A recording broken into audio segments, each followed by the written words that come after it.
अहमदाबाद विमान दुर्घटना। एक दुखद सुबह 12 जून 2025।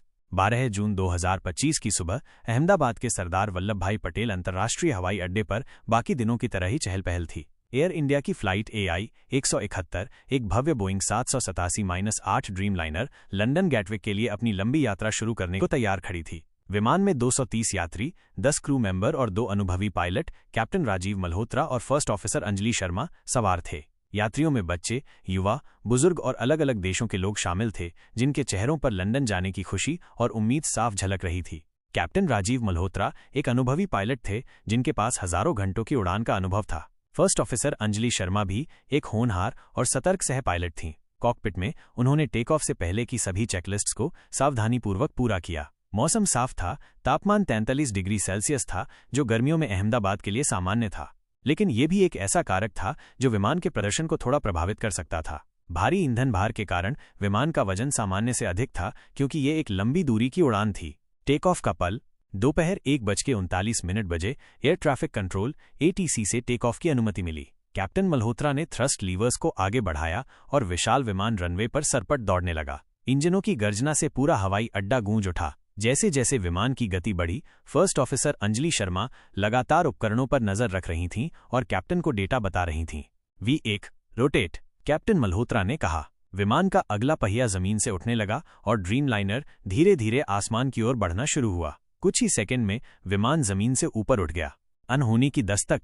सब कुछ सामान्य लग रहा था, लेकिन उड़ान भरने के कुछ ही पल बाद कुछ गड़बड़ महसूस हुई। विमान ने उम्मीद के मुताबिक तेजी से ऊंचाई नहीं पकड़ी। कॉकपिट में चेतावनी की घंटी बजने लगी। फ्लैप्स की सेटिंग गलत है, अंजलि घबराहट में चिल्लाईं। कैप्टन राजीव ने तुरंत स्थिति को संभालने की कोशिश की, लेकिन बहुत देर हो चुकी थी। संभवतः टेक ऑफ से पहले फ्लैप्स की सेटिंग सही नहीं थी, या शायद गर्मी और भारी वजन के कारण विमान को पर्याप्त लिफ्ट नहीं मिल पा रही थी। एक और संभावना ये भी थी कि इंजनों ने पूरी ताकत नहीं दी, या पायलटों ने रोटेशन नाक ऊपर उठाना बहुत जल्दी कर दिया। विमान ने लगभग 190 मीटर, लगभग 625 फीट की ऊंचाई तक पहुंचने के बाद ही नियंत्रण खो दिया। विमान का अगला हिस्सा नीचे की ओर झुकने लगा और वो अनियंत्रित होकर गोता खाने लगा। कैप्टन मल्होत्रा ने आखिरी कोशिश में ATC को मेडे मेडे मेडे AI 171 क्रैशिंग का संदेश भेजा, लेकिन उनका संदेश पूरा होने से पहले ही सब खत्म हो गया। तबाही और मंजर। अगले ही पल दोपहर 1:40 बजे विशाल ड्रीम लाइनर मेघानी नगर इलाके में स्थित BJ मेडिकल कॉलेज के छात्रावास पर जा गिरा। एक कानफोड़ू धमाका हुआ और आग का विशाल गोला आसमान में फैल गया। छात्रावास का एक बड़ा हिस्सा तुरंत आग की लपटों में घिर गया और ढह गया। धुआं और चीखें चारों ओर फैल गईं। आसपास के इलाकों में अफरा तफरी मच गई। लोग अपने घरों से बाहर भागे। आसमान में काले धुएं के गुबार और जमीन पर जलते हुए मलबे को देखकर दहशत में आ गए। विमान का मलबा दूर दूर तक फैल गया था। त्रासदी के बाद का मंजर। दुर्घटना स्थल पर तुरंत बचाव दल पहुंचे। दमकल की गाड़ियां, एम्बुलेंस और पुलिस की टीमें मौके पर पहुंच गईं, लेकिन मंजर दिल दहला देने वाला था। विमान के मलबे से आग की लपटें निकल रही थीं और छात्रावास पूरी तरह से नष्ट हो चुका था। अंदर फंसे लोगों को बचाने का काम तुरंत शुरू किया गया, लेकिन जीवित बचे लोगों की उम्मीद बहुत कम थी। कुल 242 लोग जो विमान में सवार थे, 230 यात्री, 10 क्रू मेंबर और 2 पायलट, उनमें से एक को छोड़कर सभी की मौत हो गई।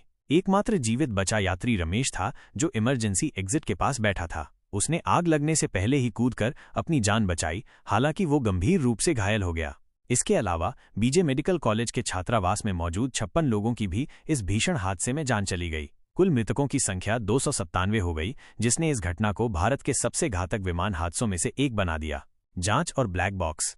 दुर्घटना के कुछ ही घंटों बाद जांच एजेंसियां घटनास्थल पर पहुंची। Black box, flight data recorder और कॉकपिट वॉइस रिकॉर्डर को घटनास्थल से बरामद कर लिया गया। अब असली कारण का पता लगाने के लिए उसका विश्लेषण किया जा रहा है। प्रारंभिक जांच में कई संभावित कारण सामने आए हैं, जिनमें सबसे प्रमुख हैं पायलट की गलती या टेक ऑफ प्रक्रिया में गड़बड़ी, फ्लैप्स की गलत सेटिंग, अपर्याप्त थ्रस्ट या समय से पहले रोटेशन जैसी मानवीय त्रुटियां, तकनीकी खराबी, विमान के किसी महत्वपूर्ण सिस्टम में खराबी जैसे कि इंजन या उड़ान नियंत्रण प्रणाली, पर्यावरणीय कारक, उच्च तापमान और भारी ईंधन भार ने विमान के प्रदर्शन को प्रभावित किया होगा, जिससे छोटी सी गलती भी घातक साबित हुई।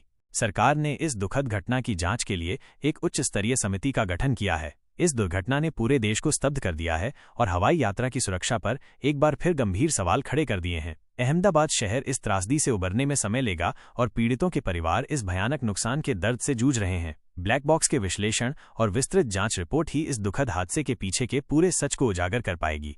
क्या आप इस कहानी में और कोई विवरण जोड़ना चाहेंगे या किसी खास पहलू पर ध्यान केंद्रित करना चाहेंगे?